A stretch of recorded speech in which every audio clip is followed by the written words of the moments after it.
Hi guys, I'm Sleeve, lead singer of the Omega Point, a musical group that you probably haven't heard yet, and a person you probably haven't heard of yet either. I started this YouTube channel so that I could hopefully connect with everybody and that everybody could start learning more about my music, myself, my art, and hopefully get more into it as it progresses. Now I wanted to tell you guys a little bit about my experience here at the Omega Point. I write all the music for this band. I'm the lead singer, I play guitar. It was all the result of me thinking that I would never play music again. When I was 24, I was involved in a fairly dramatic medical accident that pretty much took my whole hand out of the game. I had to quit the band I was playing in at the time. I was mostly a guitar player, and I had to actually start writing most of the stuff through electronic instruments on my laptop. There we go. So after I had sustained that injury, I really thought that my music career was over before it had even begun, and I started writing tracks that emblemize how I felt about my situation at the time. So that's where the tracks for the Omega Point were born.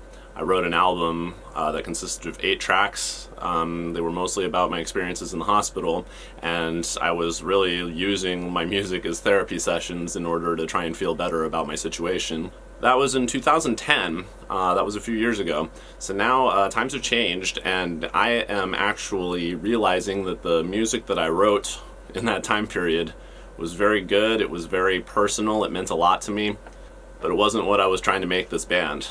What I want this band to be is more like a piece of Americana, and I do reference a lot of the pieces of American art and pop culture that have meant a lot to me in my journey of writing this music. One of those would be Fight Club, for example. I love V for Vendetta. I throw a lot of Matrix references into my music, and the reason why is because I'm really trying to communicate something that's larger than how I personally feel about the world around me. I know that there are people who feel the same way, and I want to speak a language that's more direct, a call to action to everybody who understands what I'm saying and wants to be a part of this too.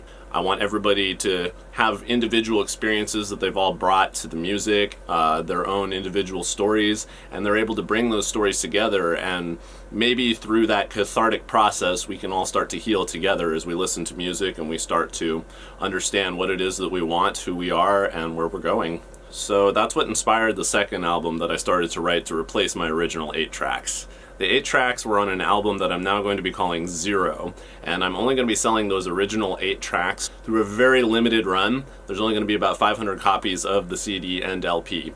So keep an eye out for that if you see this video right now, because we are going to get started with that by the beginning of next year.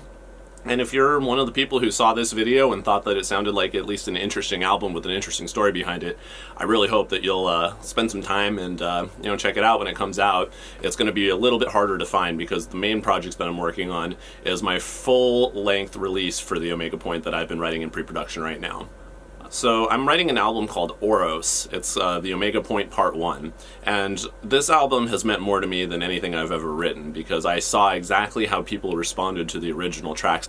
I could see that people liked the melodies, they liked, the guitar riffs, the solos. People were really into what I was writing, but the problem was I just didn't see their eyes light up when they listened to the music. I could tell that they knew it was personal to me, it was a good track. They might buy the CD because they liked me, but it wasn't enough to get me to that level where I was really like speaking a universal language that I felt was important enough to share with everybody. That's what I'm trying to go for Oros. I don't want to just sing about me. I want to sing about you guys. I want to sing about everybody around me who's experienced what I've experienced. And those issues will become more apparent as the project evolves.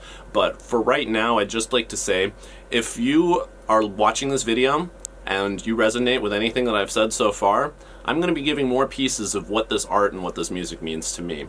So I really hope that this means enough to you to subscribe, like, and leave some comments about what art means to you and what music means to you when you create it. And a bigger question, are you willing to give up a project that you worked so much of your life on in order to create something that's better, in order to move your career forward? That was the issue that I had to find out at the time. I'm really glad that I explored that question, and now I'm on board with the pre-production for the album that I think is going to be my breakthrough. So keep in touch with the Omega Point. Once again, my name is Steve. The debut album is going to be called Oros, and if you follow this video right now, you might even get the limited release of our EP that was written to help define the project. That's called Zero, and Zero will be out early next year. So, like I said, limited release. Oros is coming. That's what this channel is all about. Is to keep you guys up to date on everything that I'm doing for Omega Point Part 1 Oros. So stay tuned. I can't wait to show you guys more. And welcome to my studio, guys. Peace.